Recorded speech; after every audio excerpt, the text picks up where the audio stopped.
Dans la région de Tillabéri, sur la rive droite du fleuve Niger, l'opération Lakalkane mobilise un ensemble d'unités militaires et paramilitaires dédiées à la sécurisation des activités agricoles et champêtres. Ces forces opèrent sous la supervision de l'état-major tactique de l'opération NIA, poursuivant avec succès leur mission de protection et de défense des populations locales. Récemment, lors d'une mission de reconnaissance offensive menée dans le secteur de Zaney, une de ces unités a neutralisé 4 terroristes, dont un chef important, Ali Mahaman. Par ailleurs, 3 individus soupçonnés d'entretenir des liens étroits avec des groupes armés terroristes ont été capturés, un à Garbounia et 2 autres dans les environs de Torodi. Ces suspects ont été remis aux autorités compétentes pour enquête, notamment à la cellule antiterroriste qui poursuivra les procédures judiciaires appropriées. Toujours dans l'ouest du pays, dans le cadre de l'opération Al-Mahou, une unité chargée de la sécurité du marché hebdomadaire d'Abala, dans la soirée du jeudi 12 septembre, a interpellé un agent de renseignement terroriste.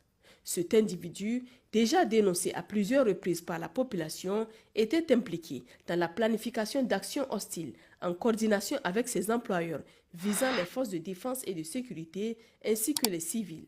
Dans la région de Dosso, dans le cadre de l'opération Damissa, une patrouille mixte départementale de Gaïa a, lors d'une mission de contrôle de zone, éliminé un criminel notoire qui opérait dans le secteur de Tanda, près de Runtua. Cet individu était activement recherché pour son implication dans plusieurs homicides et autres exactions contre des civils. Dans la région de Tawa, au cours de l'opération Chara, les autorités des forces de défense et de sécurité de Koni ont enregistré le jeudi 12 septembre la repentance de 10 anciens bandits armés. Ces individus, ayant déserté le groupe terroriste, provenaient pour certains de la forêt de Sarma au Nigeria et pour d'autres de la commune rurale d'Alela. Ils ont été pris en charge par les autorités locales qui prévoient de les réinsérer dans la société.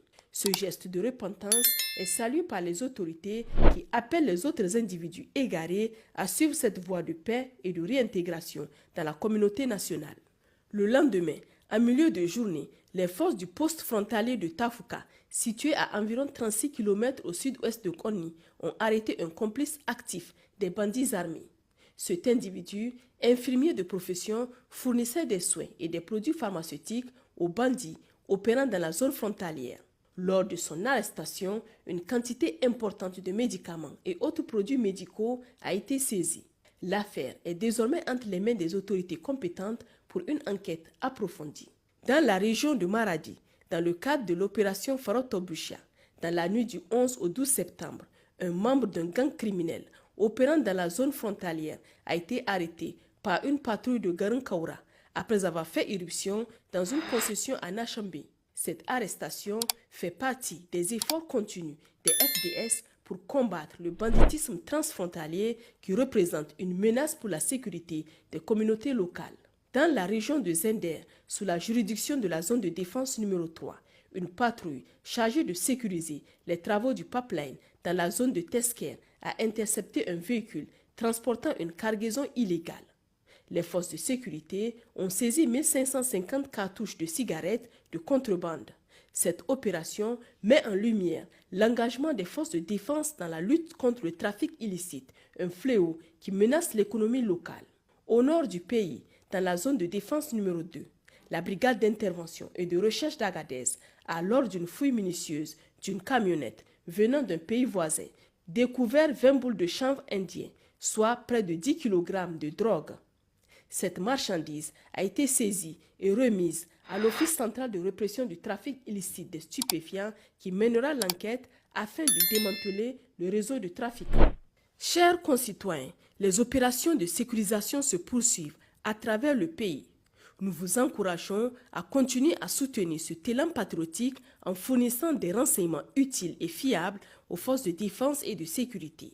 Votre participation est cruciale pour renforcer la sécurité nationale. Pour signaler toute information importante, les lignes d'appel d'urgence sont disponibles 24 heures sur 24. Pour les forces armées nigériennes, le 40-40. Pour la gendarmerie nationale, le 40-00. Pour la police nationale, le 83-83. Vive le Niger libre et souverain, vive les forces de défense et de sécurité, vive les citoyens résilients et engagés.